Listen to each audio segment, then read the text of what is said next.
tardes, me siento muy complacida de estar en esta bella ciudad, a pesar del peligro que nos hemos visto sometidos los venezolanos desde Caracas hasta acá, como 12 horas, 14 horas de viaje, pero vale la pena. En aras de la brevedad del tiempo, voy a tratar de completar las ideas en relación al debido proceso. De acuerdo con la Constitución de mi país,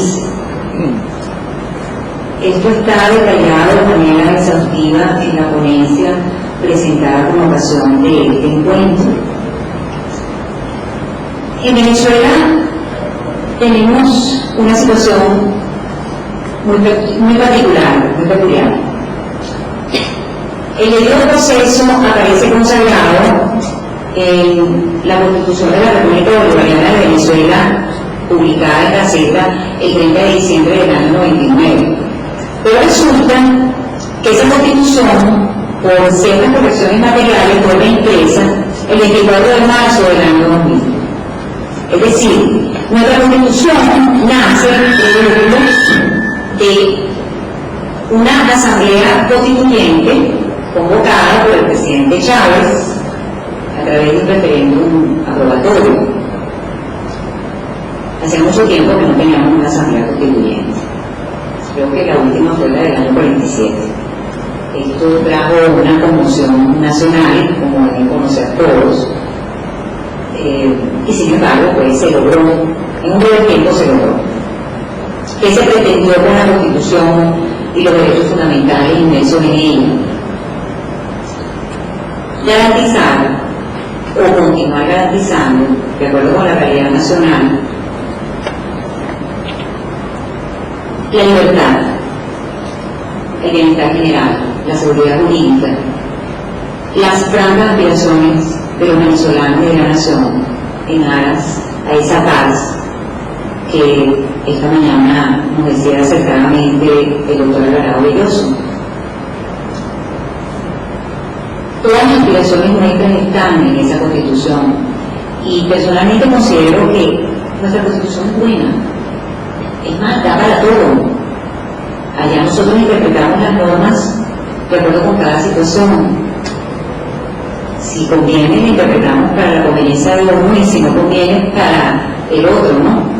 Es decir, que es una buena Constitución.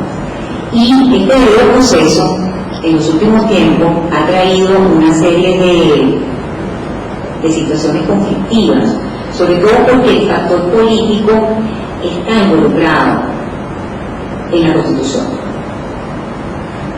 No vengo a hacer críticas de ningún tipo, todo lo contrario. Estoy destacando que es buena, pero hay que saberla interpretar, porque, y voy a comenzar de atrás para adelante, lo que yo pienso, que siendo el Estado quien administra la justicia, y siendo el Estado quien monopoliza la jurisdicción, no podemos atribuirle a los errores de los jueces, ni a los errores en el procedimiento, sea penal, civil, no importa, porque es una actuación judicial, como lo prevé la norma, o porque hayamos escogido mal la ley, porque le hayamos interpretado mal, que hay violación del debido proceso. Personalmente considero que hay violación del debido proceso cuando se le impide el ejercicio efectivo de los derechos que consagra la misma Constitución a nosotros, a los venezolanos. Es decir, si esos principios no se llevan de la mano con la libertad, la seguridad personal, el bienestar, la paz, entonces no tiene sentido. Sería estar en un estado que no es de derecho.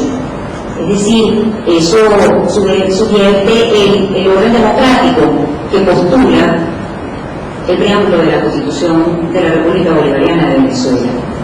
Nosotros sabemos que el artículo 49, que es el artículo o la norma que conforma las distintas situaciones que engloba el denominado derecho al debido proceso, derecho fundamental, en algunos u otros casos que ha sido internacionalmente conocido por todos en mi país, se ha puesto en manifiesto. Es bastante lamentable que a través de decisiones del Tribunal Supremo, que yo diría que en cierta forma han sido vacilantes, no han sido categóricas, no han sido consonas con esos postulados teóricamente hablando tan hermosos en los cuales yo creo como venezolano y como abogado, que han dado lugar a unas interpretaciones diferentes. Fíjense que la norma, cuando en su encabezamiento dice que el debido proceso se aplicará a todas las actuaciones judiciales y administrativas, estamos incluyendo a todo. Son civiles, son penales, son administrativas, son tributarias, son fiscales. Es decir, el debido proceso consagra, de acuerdo con la Constitución de mi país, el derecho a la defensa, el derecho a ser oído, a la presunción de inocencia, a la prohibición de confesarse a sí mismo, contra sí mismo, a la responsabilidad del Estado en caso de recargos u omisiones judiciales. En fin, es un derecho que se lleva de la mano con la tutela judicial efectiva, está englobado dentro de la tutela judicial efectiva, sin pretender decir que uno sobre está subordinado al otro. No, es lo mismo, es el derecho al debido proceso, a ese proceso justo, equitativo, a ese triángulo que acertadamente esta mañana el doctor Alvarado nos hablaba, las dos partes. El juez, ese juez competente, imparcial, independiente, que no puede estar salpicado por matices de tipo político.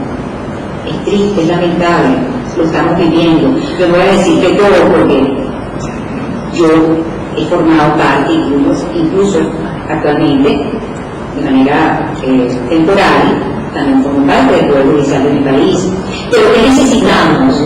Necesitamos jueces probos, honestos, que sepan interpretar la ley, que no se sometan a las presiones externas, que sepan con esa racionalidad y fundamentación jurídica para lo cual llegaron al Poder Judicial, cómo resolver un caso en virtud de la contingencia que hay entre esas dos partes, como también lo hablaba el doctor esta mañana. En ese juez tenemos que creer, en ese control, en el justiciable que tiene todos sus derechos amparados por la Constitución nuestra. Y si los tiene, desde luego que los tiene.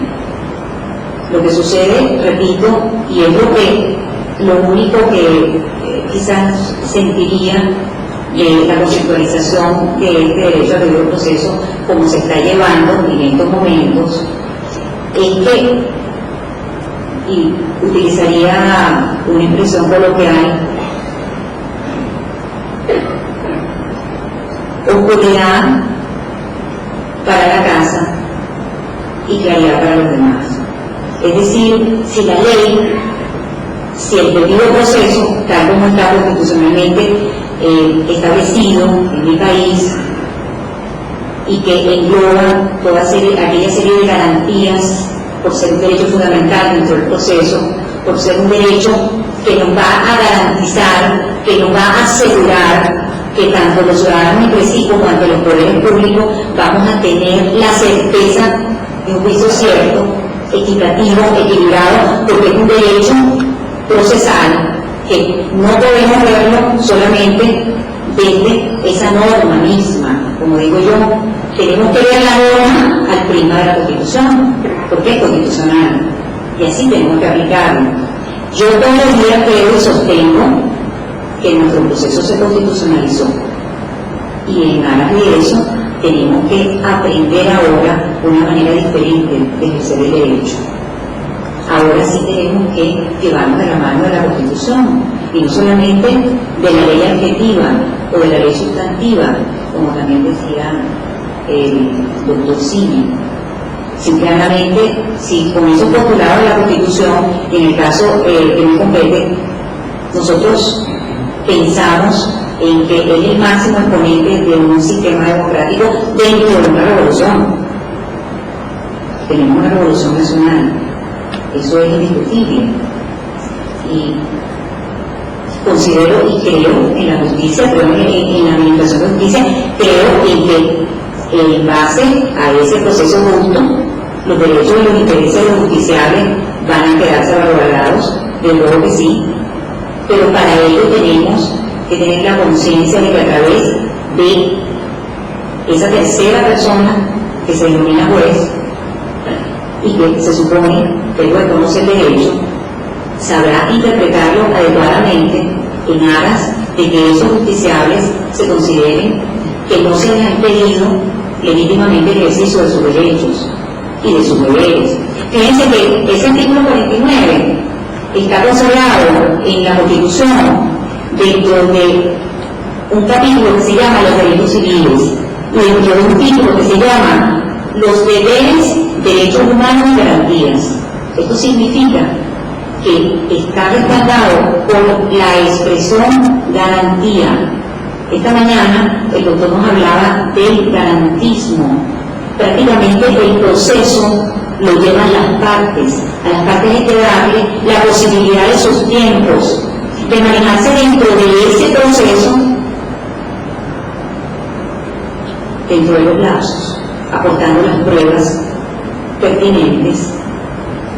La doble instancia, tener la posibilidad de recurrir a un organismo superior para que revise las decisiones.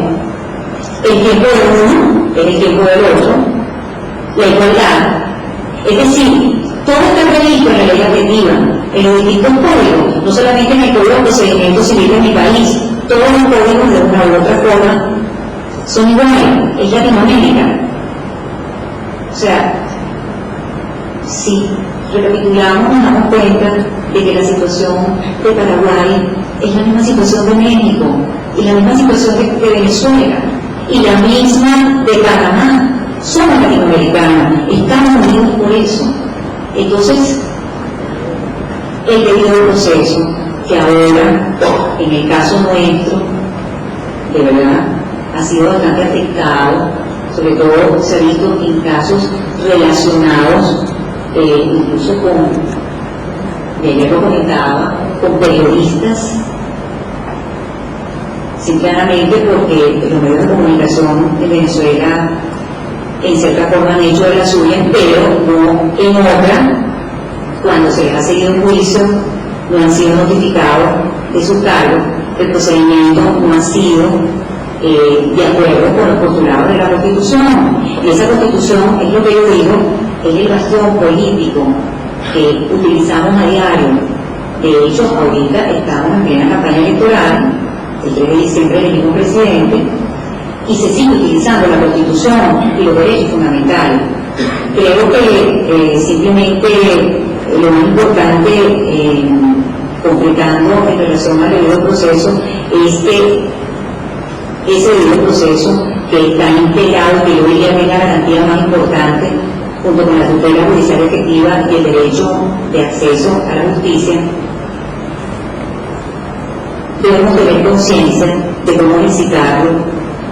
Debemos mirar nuestra realidad, que es crónica, que es la realidad del latinoamericano, y seguir adelante, no parar, y tratar con la conciencia muy clara, pensando siempre en beneficio de nuestro país, de que si bien los jueces son los que administran justicia, también los justiciables tienen cierto grado de responsabilidad en todo esto, porque a veces por no conocer nuestros derechos cometen una serie de errores que nos pueden costar realmente, como en algunos casos, inclusive de colegas venezolanos, tener que irse del país y abandonarlo todo. Estimo que este artículo 49, en sus 8 ordinales, le garantiza la seguridad jurídica y ese bienestar, esa paz que tanto se proclama dentro de un Estado de Derecho democrático, y creo en eso.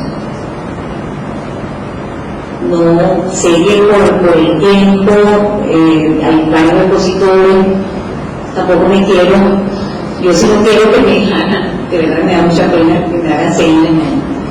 He querido ser muy concisa, tiene mi ponencia, y después, si alguien, pues cuando lo deseen, puedo responder cualquier pregunta, pero De verdad que de manera sucinta y concreta, eso es lo que puedo decirles acerca del nuevo proceso de mi país. Gracias.